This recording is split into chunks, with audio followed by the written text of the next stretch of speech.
I've never been particularly interested in aesthetically pleasing things that seem to interest more and more people as I get older. I've never been one to want to go to a museum or a state park. It is not that I think that things such as these are stupid or not worth noticing. I simply don't think I have ever been physically or mentally able to appreciate them. For this reason, coupled with the fact that I want to do this project on something I've never really explored, I decided to look into the State Botanical Garden here in Athens, Georgia. It was established in 1968 and it attracts more than 230,000 people each year.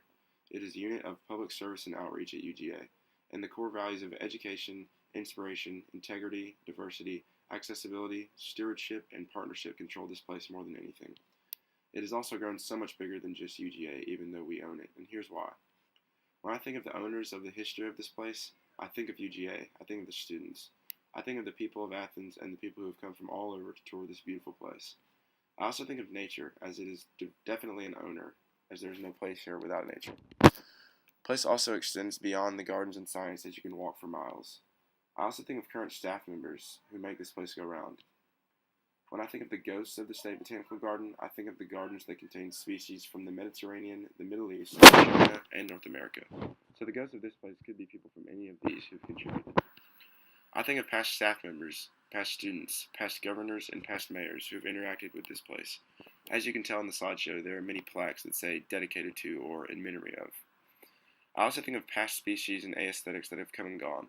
This place has established that it is the resting place of species as well as people. How does it make me feel to be here? It makes me feel smart in a sense because there's a lot of opportunity for knowledge and growth here.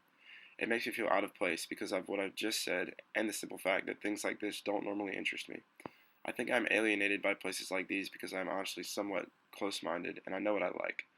I don't normally explore or look into things that I don't feel will benefit me, even though a lot of them probably would, and this is one of them. It also makes me feel like everything might be alright, since sometimes I do get a little anxious and stressed. It's hard not to feel relaxed here. It makes me feel this way because it's sunny and the temperature is moderate, so it's physically comfortable. I see this as a place for weddings, ceremonies, parties, and etc., which are all predominantly happy scenarios. How do I change the State Botanical Garden and how does it change me? This place changes me by introducing me to all that it has to offer through its species, science, and history. It broadens my spectrum of things that I find enjoyable. I believe I changed this place because my presence here is not ordinary, and I'm sure there are plenty of people just like me.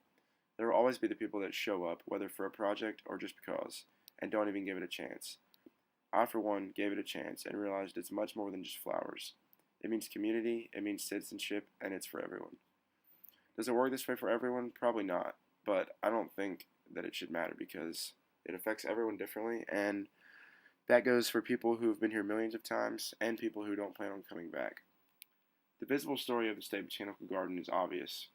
It's nature and it's beautiful. Like I said earlier, things like this don't really normally interest me.